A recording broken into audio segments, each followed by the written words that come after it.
Find the particular solution. ಇಲ್ಲಿ particular solution ಹುಡುಕಬೇಕು. ಹಾಗಾಗಿ ನಮ್ಮ y ಮತ್ತು x ವ್ಯಾಲ್ಯೂ ಕೊಟ್ಟಿದ್ದಾರೆ of this particular differential equation. So x square x cube x square x plus 1 dy by dx is equal to 2x square plus x. So dy is equal to 2x square plus x dx. This entire expression divided with x cube plus x square plus x plus 1.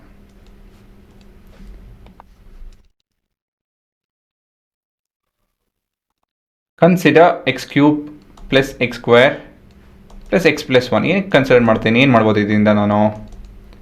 So ಇದನ್ನು ನಾನು rearrange ಮಾಡ್ಕೊಂಡು ಇದು ಬಂತು, ತೊಂದರೆ ಇಲ್ಲ. ಇವಾಗ ಇದನ್ನು ಯಾಕೆ ಕನ್ಸಿಡರ್ ಮಾಡ್ತಾಯಿದ್ದೀನಿ? ಏನಕ್ಕೆ ಅಂತ ಹೇಳಿದ್ರೆ ಇದನ್ನು ನಾನು ಫ್ಯಾಕ್ಟರೈಸ್ ಮಾಡಿ ಮುಂದುವರಿಬೋದು. So basically this is x plus 1 into x square plus 1 ಅಲ್ವಾ? Therefore dy is equal to 2x square plus x dx. So ಈ ಥರ ಎಕ್ಸ್ಪ್ರೆಷನ್ ಬಂತು ಅಂದರೆ ಏನು ಮಾಡಬೇಕು, ಹೇಗೆ ಮುಂದುವರಿಬೇಕು? ಸಬ್ಸ್ಟಿಟ್ಯೂಷನ್ ಅಂತೂ ವರ್ಕೌಟ್ ಆಗಲ್ಲ ಇದು, ಇಟ್ಸ್ ವೆರಿ ಕ್ಲಿಯರ್. ಸೊ ಮುಂದೆ ಏನು ಮಾಡಬೇಕು ಮತ್ತೆ? ಹಾಂ ಹೇಳಿ, ಮುಂದೆ ಏನು ಮಾಡಬೇಕು? ಹುಡುಕಿ ನೋಡೋಣ. ಮೆಥಡಾಲಜಿ ಇಂಟಿಗ್ರೇಷನ್ ಇಲ್ಲೇ ಇದೆ ಅಲ್ವಾ? ಪಾರ್ಷಿಯಲ್ ಫ್ರ್ಯಾಕ್ಷನ್ಸ್ ಉಪಯೋಗಿಸ್ಬೇಕು. ಯಾವ ಫಾರ್ಮು? ಈ ಕೊನೆಯ ಫಾರ್ಮು, ಸರಿನಾ? ಸೊ ಇಲ್ಲಿ ಬರಿತೀನಿ ನೋಡಿ.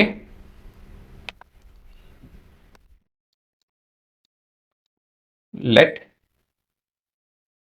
2x square plus x divided by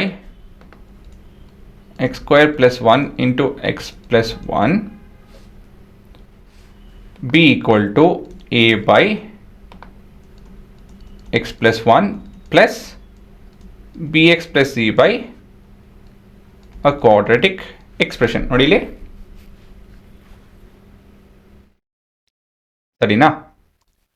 so ಇವಾಗ ಇದು ಎ ಆ್ಯಂಡ್ ಬಿ ಕಂಡುಹಿಡಿತು ಅಂತ ಹೇಳಿ ನಮ್ಮ ಕೆಲಸ ಆಯಿತು. ಸೊ ಡೈರೆಕ್ಟಾಗಿ ನಾನು ಅನ್ಕೊಂಡು ಈಕ್ವೇಟ್ ಎಲ್ ಸಿ ಎಮ್ ತೊಗೊಂಡು ಈಕ್ವೇಟ್ ಮಾಡ್ತೀನಿ. ಸೊ ಇದು B X plus C into X plus 1 ಮತ್ತು ಇವಾಗ ಇದನ್ನು ಎಕ್ಸ್ ಸ್ಕ್ವೇರ್ ಎಲ್ಲಿ ಬರುತ್ತೆ ಇಲ್ಲಿ? ಓಕೆ, ಪೂರಾ ಮಲ್ಟಿಪ್ಲೈ ಮಾಡ್ತೀನಿ ನೋಡಿ. Plus B X square plus B X plus C X plus C, ಈ ರೀತಿಯಲ್ಲಿ ಬದಲಾಗುತ್ತೆ. ಹಾಂ, ಇದನ್ನು ನಾವೇನು ಮಾಡೋಕ್ಕೆ ಇವಾಗ ರೀಅರೇಂಜ್ ಮಾಡ್ಕೊಬೇಕು. So 2x square plus x is equal to, first ಮೊದಲನೇದಾಗಿ ಎಕ್ಸ್ ಸ್ಕ್ವೇರಿನ ಕಾನ್ಸ್ಟೆಂಟ್ಸ್ನ ಆ್ಯಡ್ ಮಾಡ್ತಾಯಿದ್ದೀವಿ. ಅದಾದಮೇಲೆ ಎಕ್ಸಿನ constants, so b plus c ಬರ್ತಾಯಿದೆ ಇದು, ಮತ್ತು ನಮ್ಮ ಕಾನ್ಸ್ಟೆಂಟ್ಸ್ ಮಾತ್ರ, ಕೋಎಫಿಷಿಯಂಟ್ಸ್ ಆ್ಯಕ್ಚುಲಿ, ಕಾನ್ಸ್ಟೆಂಟ್ಸ್ ಅಲ್ಲ, ಸರಿನಾ? ಇವಾಗ will go part by part on comparing ಏನು ದ ಕಾನ್ಸ್ಟೆಂಟ್ಸ್ ಅಲ್ವಾ? ಏನಕ್ಕೆ ಅಂತ ಹೇಳಿದ್ರೆ ಎರಡು ಕಡೆನೂ ಈ ಕಡೆ 0 ಇದೆ. ಸೊ ಹಾಗಾಗಿ therefore a plus c is equal to 0. So a is equal to minus c ಆಗುತ್ತಿದೆ. Next on comparing the coefficient of x ಮಾಡೋಣ. ಎಕ್ಸ್ ಇಲ್ಲಿ ಏನಿದೆ, ಬಿ ಪ್ಲಸ್ ಸಿ ಇದೆ, ಇಲ್ಲೇನಿದೆ 1 ಇದೆ ಅಲ್ವಾ? So b plus c is equal to 1 ಆಗುತ್ತಿದ್ದು. ಕ್ಲೀನಾಗಿ ಬರೀತೀನಿ ಇಲ್ಲಿ, b plus c is equal to 1 ಆಯ್ತಿದ್ದು. Next on comparing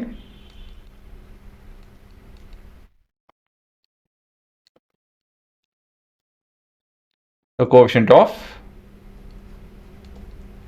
x square. So a plus b is equal to 2. a plus b is equal to 2.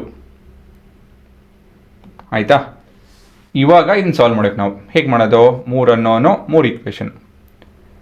So ಏನಂತ ಹೇಳ್ತೀನಿ ಅಂದರೆ ಇದನ್ನು 1 ಮತ್ತಿದು 2 ಮತ್ತಿದು 3. ಸೊ 1 ಮತ್ತು 3 ಉಪಯೋಗಿಸ್ಕೊಂಡು ನಾನು I can write it as minus c plus b is equal to 2. This is from 2 ಅಲ್ಲ 1 ಮತ್ತು 3. Then 2 ಇಂದ plus b plus c is equal to 1 ಬರ್ತಾ ಇದೆ. This is from 2. ಇವೆರಡು ನಾನು ಆ್ಯಡ್ ಮಾಡ್ತು ಅಂತ ಹೇಳಿದ್ರೆ ಇವೆರಡು ಕಟ್ ಹಾಕೊಳ್ಳುತ್ತೆ. So this is b is equal to 3/2. ಹಾಗಾಗಿ a is equal to ಇಲ್ಲಿ ಸಬ್ಸ್ಟಿಟ್ಯೂಟ್ ಮಾಡ್ತು ಅಂತ ಹೇಳಿದ್ರೆ -3/2 4 1/2 ಆಗುತ್ತಿದ್ದು, ಮತ್ತು c is equal to -1/2. ಸರಿನಾ? ಇಷ್ಟೇ ಕಣ ಸ್ಟೆಪ್, ತುಂಬ ಇದಕ್ಕಿಂತ ಹೆಚ್ಚು ನೋಡ್ಸೋದಕ್ಕೆ ಹೋಗ್ಬೇಡಿ. So dy is equal to, ಇನ್ನೂ ಆಗಿಲ್ಲ ಕೆಲಸ ನಮ್ಮದು, dx by ಇಲ್ಲಿಂದ ಹುಷಾರಾಗಿ ನೋಡ್ಕೊಂಡು ಹೋಗ್ಬೇಕು. a is half, ಸೊ ಇದು x plus 1 ಆಗುತ್ತೆ, ಪ್ಲಸ್ ಇಲ್ಲಿ ಇವಾಗ 3/2 ಬರುತ್ತೆ, ಇದು -1/2 ಬರುತ್ತೆ, 1/2 ಕಾಮನ್ ಇದೆ. So I'm going to take 1/2 common, ಮತ್ತಿದು 3x - 1 ಬರುತ್ತೆ, ಡಿವೈಡ್ ಬೈ x² + 1 dx. ಇವಾಗ ನಾವು ಇಂಟಿಗ್ರೇಟ್ ಮಾಡ್ಬೋದು. ಇಂಟಿಗ್ರೇಟಿಂಗ್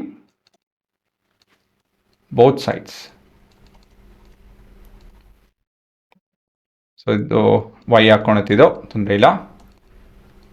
ಇದು ಕೂಡ ಸಿಂಪಲ್ ಇಂಟಿಗ್ರೇಷನ್ನು. ಆದರೆ ಇತ್ತಲ್ಲೇ ನಾವು ಇದು 1/2 integration of 3x - 1 dx by x² + 1. ಇದರದ್ದೇ ಆದ ಒಂದು ಇಂಟಿಗ್ರೇಷನ್ ನಡೀಬೇಕು ಅಲ್ವಾ, ಇಲ್ಲ ಅಂತ ಹೇಳಿ ಸಾಲ್ವ್ ಮಾಡೋದಕ್ಕಾಗಲ್ಲ. ಇದು ಸುಲಭ, ಇದು y. ಮುಂದಿಂದು ಸುಲಭ, 1/2 log ಆಫ್ x + 1. ಮತ್ತಿದನ್ನು ನಾನು i2 ಅಂತ ಬರ್ಕೊತೀನಿ, 1/2 ಬರ್ಕೊತೀನಿ, ಸಮ್ ಕಾನ್ಸ್ಟೆಂಟ್ k1 ಅಂತ ಬರ್ಕೊಳ್ಳೋಣ. ಇವಾಗ i2 ಕನ್ಸಿಡರ್ ಮಾಡ್ಕೊಂಡು ಮುಂದುವರಿಯೋಣ. i2 is equal to integration of, ಇಲ್ಲಿ ಏನು ಮಾಡ್ತೀನಿ ಅಂದರೆ ಡಿಸ್ಟ್ರಿಬ್ಯೂಟಿವ್ ಪ್ರಾಪರ್ಟಿ ಉಪಯೋಗಿಸಿ 3x 1/2 ನಾನು ಸೈಡಲ್ಲಿ ಇಟ್ಟಿದ್ದೀನಿ, by x² + 1 dx minus integration of dx by x² + 1. ಇದು ಸಿಂಪಲ್ ಸ್ಟ್ರೇಟ್ ಫಾರ್ವರ್ಡು. ಆದರೆ ಇದು ಸಬ್ಸ್ಟಿಟ್ಯೂಷನ್ ಮಾಡಬೇಕಾಗುತ್ತೆ. ಆದರೆ ನಾನು ಇನ್ನೊಂದು ಟ್ರಿಕ್ ಹೇಳ್ಕೊಡ್ತೀನಿ ಇವಾಗ. ಇದನ್ನು ಡಿಫ್ರೆನ್ಷಿಯೇಟ್ ಮಾಡ್ತು ಅಂತ ಹೇಳಿದ್ರೆ 2x + 1 ಬರುತ್ತೆ. ಸೊ ನಾನು ಸಬ್ಸ್ಟಿಟ್ಯೂಟ್ ಮಾಡ್ತು ಅಂತ ಹೇಳಿದ್ರೆ ನನ್ನ ನ್ಯೂಮರೇಟರ್ 2x ಬೇಕು, ಇಲ್ಲಿ 3 ಇದೆ. 2 ಹೆಂಗೆ ಬರ್ಸೋದು? ಬೇಸಿಕಲಿ ನನಗೆ ಇಲ್ಲಿ 2 ಬೇಕು. ಹೇಗೆ ಮಾಡೋದು? ಹೇಗಂತ ಹೇಳಿದ್ರೆ ಅಲ್ಲಿ ಮಲ್ಟಿಪ್ಲೈ ಆ್ಯಂಡ್ ಡಿವೈಡ್ ವಿತ್ 2, ಸರಿನಾ? So basically this is your multiplicative identity ಅಲ್ವಾ? ಸೊ ಇವಾಗ ನಾನು ಡೈರೆಕ್ಟಾಗೆ ಸಬ್ಸ್ಟಿಟ್ಯೂಟ್ ಮಾಡ್ಬೋದು. ಇದೆಂತ ಆನ್ಸರ್ ಇದು ಹುಡುಗರ? x² - +1 ಎಲ್ಲಿದೆ ಅದು? Integration of dx by x² + 1 ಇದಲ್ವಾ? 1/a tan inverse of x by a. This is basically tan inverse of x ಅಲ್ವಾ? ಸೊ ಫಾರ್ಮುಲಾ ಬರೆದ್ಬಿಡೋಣ. ಇಂಟಿಗ್ರೇಷನ್ ಆಫ್ dx ಬೈ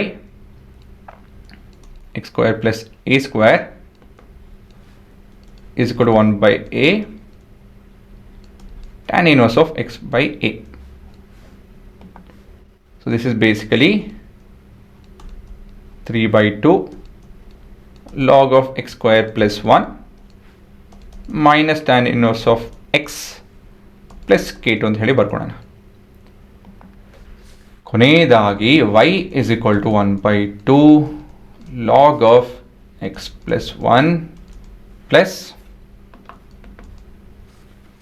ಇದರದ್ದು ಹಾಫ್ ಇದೆ, ಹಾಗಾಗಿ ಇದು 3/4 log of x² + 1 minus 1/2 tan inverse of x plus some constant c. ಈ c constant ಕಂಡುಹಿಡಿತು ಅಂತ ಹೇಳಿದ್ರೆ ನಮ್ಮ ಕೆಲಸ ಆಯಿತು. ಅದೆಲ್ಲಿಂದ ಬರುತ್ತೆ? ನಮ್ಗೆ ಕೊಟ್ಟಿದ್ದಾರೆ ಇನ್ಫಾರ್ಮೇಷನ್. ಏನು ಇನ್ಫಾರ್ಮೇಷನ್ ಕೊಟ್ಟಿದ್ದಾರೆ? x 0 ಆಯಿತು ಅಂತ ಹೇಳಿದ್ರೆ y 1 ಆಗುತ್ತೆ ಅಂತ ಹೇಳಿ. ಅದನ್ನು ಉಪಯೋಗಿಸಿ ನಾವು c ಕಂಡುಹಿಡಿಬೇಕು. For x is equal to 0, y is equal to 1. So ಇದು 1 ಆಗುತ್ತೆ. ಇದು ಲಾಗ್ ಆಫ್ 1 ಅಂತ ಹೇಳಿದ್ರೆ 0. So this is 0 plus 3/4 into log of ಇದು ಕೂಡ 0 minus half into log of 1 0 ಕಂಡು ಹುಡುಗ್ರ. tan inverse of 0 is also 0 plus C. ಹಾಗಾಗಿ ಸಿ ಇಸ್ ಈಕ್ವಲ್ ಟು 1. ಸರಿನಾ?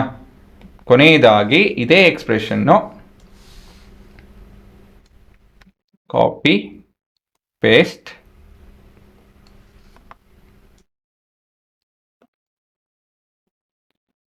ಈ ಬದಲಾಗಿ 1 ಅಷ್ಟೇ. ಸರಿನಾ? ಸೊ ಇದೇ ನಿಮ್ಮ ವರ್ಕಿಂಗು.